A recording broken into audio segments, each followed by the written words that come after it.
Good morning, students.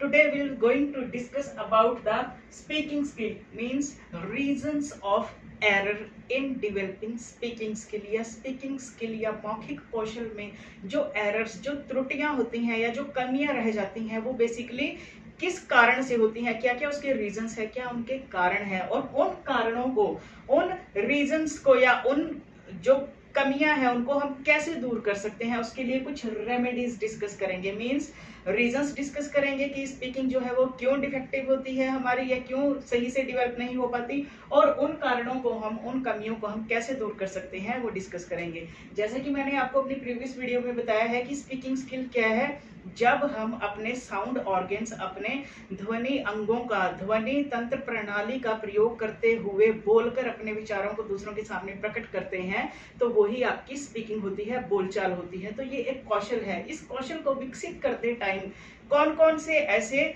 बाधाएं हैं या क्या क्या कारण है जिस कारण से ये कौशल विकसित नहीं हो पाता। देखो, जो मोस्टली रीजंस हैं वो किससे, प्रोनाउंसिएशन से रिलेटेड होते हैं स्पीकिंग में, कि हमारी स्पीकिंग क्यों इफेक्टिव नहीं हो पाती, प्रोनाउंसिएशन हमारी सही नहीं हो पाती, हम शब्दों को सही तरीके से उच्चारण नहीं कर पाते या फिर हम डरते हैं। ऐसे बहुत सारे रीजंस है, तो उन रीजंस को डिस्कस कर लेते हैं। फर्स्ट है फिजियोलॉजिकल रीजंस, मीन्स शारीरिक कारण। ऐसे बहुत सारे शारीरिक कारण हैं, हमारे शरीर में बहुत सारी समस्याएं होती हैं, शारीरिक दुर्बलताएं होती हैं या शारीरिक बाधाएं होती हैं, या शारीरिक रूप से हम मीन्स हमारा कोई, जैसे वोकल कॉर्ड है, हमारा जो हमारे साउंड ऑर्गन्स है, ध्वनि तंत्र है, वो सही तरीके से काम नहीं करते, उनमें कोई ना कोई बाधिता होती है, तब भी हम स्पीकिंग स्किल को सही तरीके से डेवलप नहीं कर पाते। अगर स्टूडेंट का साउंड ऑर्गन में कोई प्रॉब्लम है या उसकी ब्रीथिंग में कोई प्रॉब्लम है या उसको अदर कोई फिजिकल डिसऑर्डर है या मेंटल डिसऑर्डर है, तब भी उसकी स्पीकिंग स्किल जो है वो अफेक्ट होती है, तब भी उसके अंदर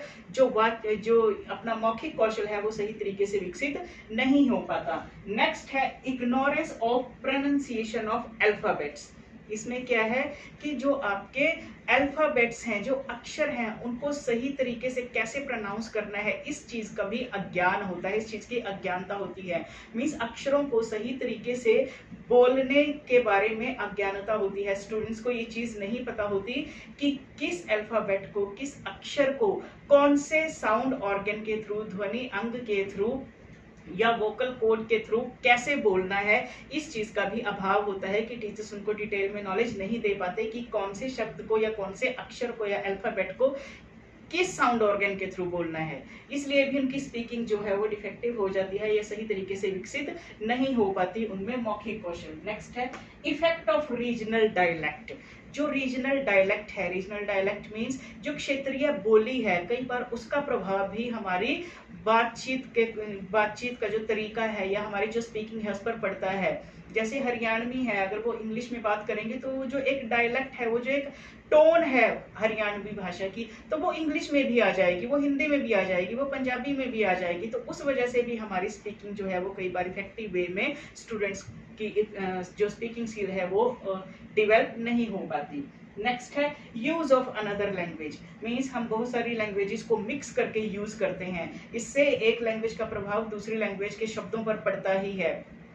इस कारण भी हमारी जो स्पीकिंग है वो शुद्ध नहीं हो पाती, इफेक्टिव नहीं हो पाती। हम क्या करते हैं कि हिंदी का वर्ड है उसको इंग्लिश की तरह बोलते हैं, इंग्लिश का वर्ड है उसको हिंदी की तरह बोलने लग जाते हैं। जैसे वर्ड योग है, योग साधना जिसको हम बोलते हैं, हिंदी में क्या है योग और इंग्लिश में क्या है योगा, बट जब हम हिंदी में बात करते हैं या इवन हम हिंदी में लिखते भी हैं तो योग की बजाय हम योगा लिखते हैं। तो इस तरह से ये जो इफेक्ट है दूसरी लैंग्वेजेस को यूज करने का, ये बोलने में भी आ जाता है, जिस कारण से स्टूडेंट्स की जो स्पीकिंग स्किल है वो इफेक्टिवली डेवलप नहीं हो पाती। ये एक रीजन है, मींस कि स्टूडेंट का मौखिक कौशल सही से विकसित नहीं हो पाता।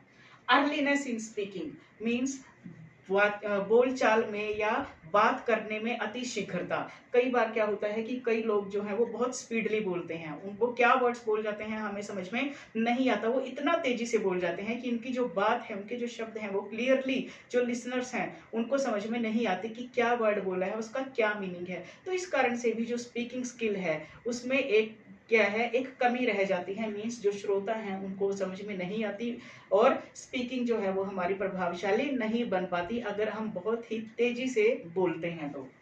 नेक्स्ट है lack of appropriate environment, means appropriate environment means एक फेवरेबल एनवायरनमेंट जो होता है किसी चीज के लिए, लैंग्वेज को बोलने के लिए कई बार हमें वो नहीं मिल पाता या हम स्टूडेंट के लिए वो फेवरेबल एनवायरनमेंट नहीं क्रिएट कर पाते हैं। सपोज एग्जांपल लेते हैं इंग्लिश लैंग्वेज का। अगर इंग्लिश लैंग्वेज हमने स्टूडेंट्स को बोलनी सिखानी है तो उसके लिए हमें स्टूडेंट को एनवायरनमेंट प्रोवाइड करना पड़ेगा, क्लासरूम में वो एनवायरनमेंट क्रिएट करना पड़ेगा, क्लासरूम में उसके साथ इंग्लिश में इंटरेक्शन करनी पड़ेगी, टीचर और स्टूडेंट को भी और स्टूडेंट्स को आपस में भी उसी लैंग्वेज में इंटरेक्शन करनी पड़ेगी। एक जो लर्निंग एनवायरनमेंट है, जो स्पीकिंग स्किल को डेवलप करने के लिए एक जो रिक्वायर्ड एनवायरनमेंट होता है वो हमें क्रिएट करना पड़ेगा, तभी वो प्रैक्टिकली उस भाषा को बोलना इफेक्टिवली सीख सकते हैं।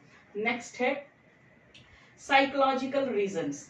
साइकोलॉजिकल रीजंस में क्या होता है, बहुत से मनोवैज्ञानिक कारण भी होते हैं। मनोवैज्ञानिक कारणों में क्या आ जाता है, जैसे कई जो स्टूडेंट्स हैं उनमें झिझक होती है, उनमें भय होता है, उनमें शंका होती है, उनमें डर होता है, जिस कारण से वो अपने आप को इफेक्टिवली एक्सप्रेस नहीं कर पाते। डर के कारण मीन्स वो बोल नहीं पाते, जिस कारण से उनकी जो स्पीकिंग है वो सही तरीके से विकसित नहीं हो पाती। क्यों? क्योंकि वो डर के कारण अपने व्यूज को एक्सप्रेस नहीं करते, इससे उनकी प्रैक्टिस नहीं होती और वो मौखिक कौशल में सिद्धहस्त नहीं हो पाते।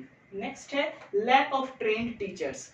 देखो स्पीकिंग स्किल को अगर डेवलप करना है स्टूडेंट्स की, किसी भाषा में स्टूडेंट्स को बोलना सिखाना है अपने, तो उसके लिए ट्रेन टीचर्स का होना बहुत ही इंपॉर्टेंट है। टीचर को वो लैंग्वेज जो है वो यूज करनी आनी चाहिए, टीचर को वो एक्टिविटीज जिनके थ्रू हम स्टूडेंट की स्पीकिंग स्किल को डेवलप कर सकते हैं वो एक्टिविटीज क्लासरूम में ऑर्गेनाइज करनी आनी चाहिए। वो जो मेथड्स और टेक्निक्स हैं उनका यूज करना आना चाहिए। एक जो एनवायरनमेंट की हमने बात करी, फेवरेबल एनवायरनमेंट की, वो एनवायरनमेंट क्लासरूम में क्रिएट करना आना चाहिए। वो जो अपॉर्चुनिटीज हैं जो हमें स्टूडेंट्स को प्रोवाइड करनी है बोलने के लिए, वो अपॉर्चुनिटीज उसको प्रोवाइड करनी चाहिए। तो टीचर का भी, ट्रेन टीचर्स का भी अभाव पाया जाता है जो कि ये सारी फैसिलिटीज स्टूडेंट्स को दे सकें जिससे कि उनकी स्पीकिंग इफेक्टिवली डेवलप हो।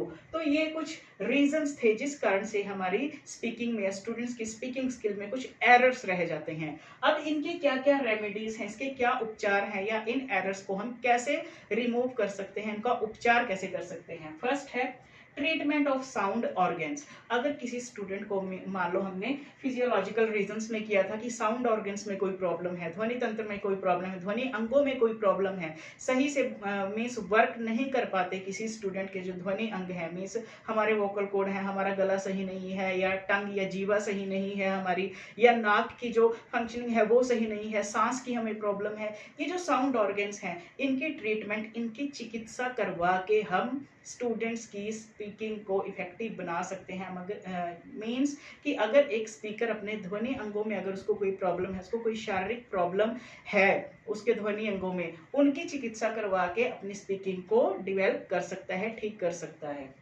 नेक्स्ट है company of people with correct pronunciation. देखो जैसी कंपनी में हम रहेंगे हम वैसा ही बोलते हैं, हमको फॉलो करते हैं, मीन्स कंपनी का, संगत का असर होता ही है। तो हमें ऐसे लोगों की जो संगत है, जो कंपनी है, फॉलो करनी है जिनकी स्पीकिंग जो है वो इफेक्टिव हो, जिनकी प्रोनाउंसिएशन बिल्कुल करेक्ट हो, जो प्रभावशाली तरीके से बोलते हो, भाषा को शुद्ध रूप में बोलते हो, शब्दों को शुद्ध रूप में प्रोनाउंस करते हो। ऐसे लोगों की अगर हम कंपनी करेंगे तो हमारी स्पीकिंग जो है वो डेवलप होगी। हमें स्टूडेंट्स के ऐसे ग्रुप क्रिएट करने चाहिए कि ग्रुप में मीन्स हर एक लेवल का स्टूडेंट जो है वो रखना है, जिनकी प्रोनाउंसिएशन या जिनकी लैंग्वेज पे कमांड बहुत अच्छी है वो भी रखने हैं, मीडियम इंटेलिजेंसी के भी, आईक्यू लेवल के भी स्टूडेंट रखने हैं, और जिनका आईक्यू लेवल थोड़ा कम है या जो थोड़े कमजोर हैं भाषा को बोलने में, ऐसे स्टूडेंट्स का एक मिक्स स्टूडेंट्स का एक ग्रुप क्रिएट करना है जिसके थ्रू की आपस में बातचीत के दौरान उनकी जो स्पीकिंग है वो डेवलप हो जाएगी। नेक्स्ट है give proper knowledge of sound organs. जो हमारे साउंड ऑर्गन्स हैं, जो हमारे ध्वनि अंग हैं, उनकी प्रॉपर नॉलेज देना बहुत जरूरी है कि किस अल्फाबेट के लिए कौन सा साउंड होता है और उस साउंड को किस मीन्स शारीरिक अंग के द्वारा, साउंड ऑर्गन्स के द्वारा, ध्वनि जो अंग है किस अंग के द्वारा बोला जाता है। गले से आवाज आती है, या तालू से आती है आवाज, या दंत ओष्ठ से आती है आवाज, या फिर टंग का यूज करते हैं हम उस पर्टिकुलर अल्फाबेट को बोलने के लिए। ये सारी नॉलेज, साउंड ऑर्गन्स की प्रॉपर नॉलेज हमने स्टूडेंट्स को देनी है, तभी उनका उच्चारण, उनकी स्पीकिंग जो है वो इफेक्टिव बन पाएगी। नेक्स्ट है स्पीच और डायलॉग कॉम्पिटिशन्स, अगर हमने स्टूडेंट्स की स्पीकिंग स्किल को डेवलप करना है तो उसके लिए हमें ज़्यादा से ज़्यादा बोलने के उसको अवसर देने हैं। तो इसके लिए हम क्लासरूम में जो स्पीच है, भाषण, और जो डायलॉग कॉम्पिटिशन है, संवाद जो प्रतियोगिताएं हैं, वो ऑर्गेनाइज कर सकते हैं। इसमें क्या है, बच्चों को हम कोई भी टॉपिक दे देते हैं कि इस पे एक स्पीच कंपटीशन है और आपने 2 मिनट तक इस टॉपिक पे बोलना है, या एक सिचुएशन दे देते हैं कि इससे रिलेटेड अपने माइंड में कुछ डायलॉग क्रिएट कीजिए और उन डायलॉग्स को सिचुएशन के अकॉर्डिंग बोल करके दिखाइए। इससे उनकी स्पीकिंग स्किल को आसानी से डेवलप हम कर सकते हैं। नेक्स्ट है प्रोनाउंसिएशन कॉम्पिटिशन्स, उच्चारण प्रतियोगिताएं भी हम क्लासरूम में आयोजित कर सकते हैं, ऑर्गेनाइज कर सकते हैं। इसमें क्या है, जो शब्द हैं उनका उच्चारण के लिए जो स्टूडेंट्स सभी शब्दों का शुद्ध रूप में उच्चारण करेंगे, उनके लिए क्लासरूम में क्लैपिंग करवा सकते हैं, या उनको कोई भी छोटा सा एक गिफ्ट दे दिया, हमने पेन दे दिया, पेंसिल दे दी, इस तरीके से स्टूडेंट मोटिवेट होंगे और जो दूसरे स्टूडेंट्स हैं वो भी उनको देख करके शब्दों को शुद्ध रूप में बोलना शुरू कर देंगे। वो भी मोटिवेट होंगे कि हमें भी प्राइज मिले, हम भी प्रतियोगिता में हिस्सा लें। तो इस तरीके से हम स्टूडेंट्स की मौखिक स्किल को, मौखिक कौशल को उनके इफेक्टिवली विकसित कर सकते हैं। नेक्स्ट है use of analysis method. Analysis method, विश्लेषण विधि का हम प्रयोग कर सकते हैं। जैसे जो बड़े शब्द हैं, उन शब्दों को अगर बोलने में कठिनाई है, या जो कठिन शब्द हैं, मात्राओं वाले शब्द हैं, उनको अगर बोलने में कठिनाई है स्टूडेंट्स को, तो हम शब्दों को छोटे छोटे पार्ट्स में ब्रेक करके स्टूडेंट्स को बोलना सिखा सकते हैं। विश्लेषण विधि का प्रयोग हम कर सकते हैं। जैसे उत्तम शब्द है, उत्तम, ठीक है, स्टूडेंट क्या उत्तम बोल देते हैं, उत्तर बोल देते हैं। उत्तर शब्द है अगर उत्तर, उसके लिए क्या है, विश्लेषण विधि का प्रयोग हम कर सकते हैं। जैसे उसको मान लो हमने क्या करना है, उत्तर वर्ड बोलना या उत्तम वर्ड बोलना उसको सिखाना है स्टूडेंट को। तो उसके लिए क्या क्या होती है ये विश्लेषण विधि, हम शब्द को, पूरे शब्द को छोटे छोटे पार्ट्स में ब्रेक कर देते हैं। जैसे उत्तम है, मान लो वर्ड उत प्लस त प्लस म, ऐसे एक एक मीन्स वर्ड का, एक एक अल्फाबेट का उच्चारण क्या है, ये चीज हम उसे एनालिसिस मेथड के थ्रू आसानी से समझा सकते हैं। एनालिसिस मेथड के थ्रू उसकी प्रोनाउंसिएशन को हम शुद्ध कर सकते हैं, स्पीकिंग को इफेक्टिव बना सकते हैं। नेक्स्ट है focus on correct reading of books, means जो पुस्तकें हैं, जो बुक्स हैं, उनको सही तरीके से कैसे पढ़ना है, लाउडली बुक्स को या शब्दों को कैसे सही तरीके से बोलना है, उसके लिए हम उनसे बुक रीडिंग करवा सकते हैं, जिससे हमें उनके उच्चारण का पता चलेगा और स्टूडेंट्स को भी शब्दों को कैसे बोलना है इस तरीके इसका पता चलेगा, उनकी स्पीकिंग स्किल, फिर वो उन पढ़े गए शब्दों को आसानी से अपनी स्पीकिंग में यूज करेंगे, शुद्ध रूप में यूज करेंगे। तो इससे उनका जो मौखिक कौशल है, जो स्पीकिंग स्किल है, वो इफेक्टिवली डेवलप हो जाएगी। तो आज हमने किया है reasons of error in speaking and remedies, means जो जो कठिनाइयां आती हैं बोलते टाइम या स्पीकिंग स्किल डेवलप करते टाइम, और उन कठिनाइयों को कैसे दूर करना है। आई होप आपको ये कंटेंट समझ आया होगा। नेक्स्ट वीडियो में हम कोई नया टॉपिक डिस्कस करेंगे। Thank you.